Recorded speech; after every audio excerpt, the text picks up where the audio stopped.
Welcome to our channel. Today we how to transfer assets from Adobe Creative Cloud to shared cloud storage. Easy tutorial step by step clearly. Begin by logging into your Adobe Creative Cloud account.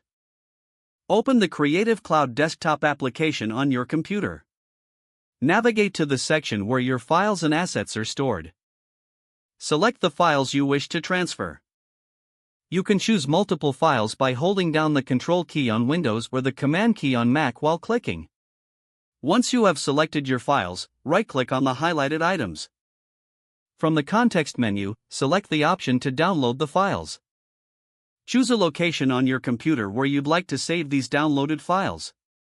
Wait for the download to complete. Open your File Explorer or Finder to locate the downloaded assets.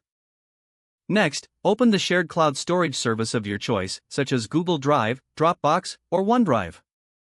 Sign in to your cloud storage account if you are not already logged in. Once in your cloud storage, navigate to the folder where you want to upload the assets. Click on the Upload button, typically represented by an upward arrow or a plus sign. Select the files you previously downloaded from Adobe Creative Cloud.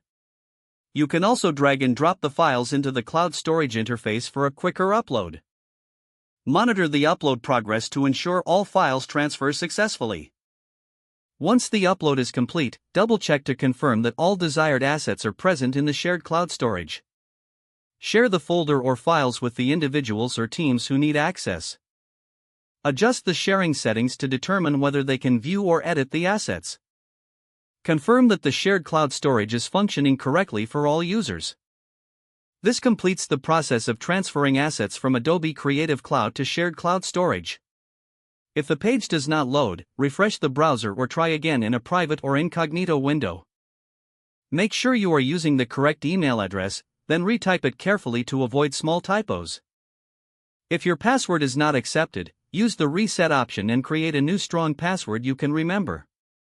Check your spam folder for verification or security emails, then complete any requested. Enable two-factor authentication if available to improve account security and reduce unauthorized access risk. After signing in, review your profile details so your contact information and settings are accurate and current. Don't forget to like this video and subscribe to our channel for more step-by-step tech guides.